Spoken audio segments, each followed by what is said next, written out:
Well, you know, there's an old saying in real estate, location, location, location. But in the age of online listings and Instagram-worthy interiors, you could probably add 3 more words to that. Photos, photos, photos. And today we are sitting down with 2 people who live at the intersection of beautiful spaces and smart listings. Here with all the tips and tricks is Austin. He is the owner of Louisville Real Estate Media and, of course, the wonderful B Metz with the Metz Group. Thank you so much for coming on today. This is Thanks for having us. I know. It is, yeah. Thanks for having us. So a lot of people, you know, probably waited until after Derby, wait till the kids were out of school to start listing their homes. I'm sure you guys are like so busy right now. But what is the biggest mistakes that agents make when they're doing their listing photos or just making that listing for a client? Well, I always tell my clients when they're interviewing me to list their property that regardless of whether they select me or another agent in the city, to make sure that whoever they hire, they are using a professional photographer. And we were just talking about it. Like, I don't care what the price range home is. I don't, you know, that's always somebody's pride and joy regardless. So you need to make sure that you have a professional photographer taking the pictures and not using somebody's cell phone. Yes, so important. I actually did some, you know, photos like that, kind of like real estate photos, just for a friend of mine, and they turned out fine, you know, but I was doing more research. There's a lot more to it than just snapping a camera or just taking video. I mean, there's a lot of skill behind what you do. Yeah, we try to make it look really simple, and it is once you kind of learn it. But at the end of the day, we know what the presentation needs to look like for the buyers, and we're not just trying to make the house look good, but we're also trying to make the agent look good.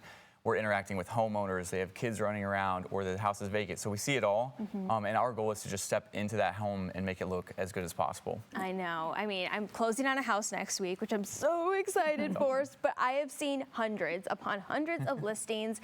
And I mean, even just, I would scroll past one, even though it, you know, met my requirements, my budget, everything, I would swipe past because the photos were ugly, like truly ugly. And so what are some tips for people to like really prep their homes so they can photograph extra well? Yeah, I'll go ahead. Preparation is everything in real estate media or getting your listings ready. Homes come in all sorts of conditions. Everyone's in different seasons of life. People are trying to time the market in different ways, which we probably wouldn't really recommend. But essentially, you only have to do this once. And so a lot of people will spend like a week or 2 getting their house prepped, and then we come in, and even if we're only there for 30 minutes to 2 hours or whatever, that first impression is everything, and it's going to be seen by thousands of people. So something simple, I'm looking at a kitchen across the way here and making sure that your countertops are cleared off, everything's kind of neat and tidy as best as you can while you're still living in the house is going to make for a good first impression. And something that has always stuck with me is depersonalize. Depersonalize, declutter, and if you think you've done enough, do it again. Yeah.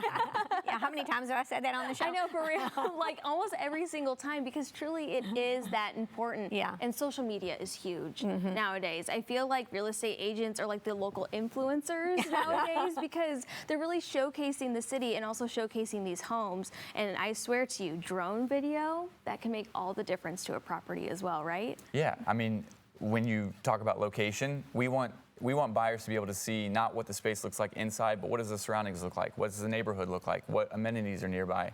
And so we're trying to paint a full picture of the living experience. Again, when you talk about depersonalizing, they don't want to know what it looked like when you lived in there. They want to know what it looks like if they're going to live there. Right. And so we're trying to create that full story for them. Yeah. Yes, so important. So B, if they're interested in listing their home with you, how can people get in touch? They can always give me a call at the office at 502-694-0523, or they can email me at b@metzregroup.com or go to our website, metzregroup.com. All right, guys, thank you so much for stopping by today. Such an exciting season. So if you're interested in learning more, just head over to B's website.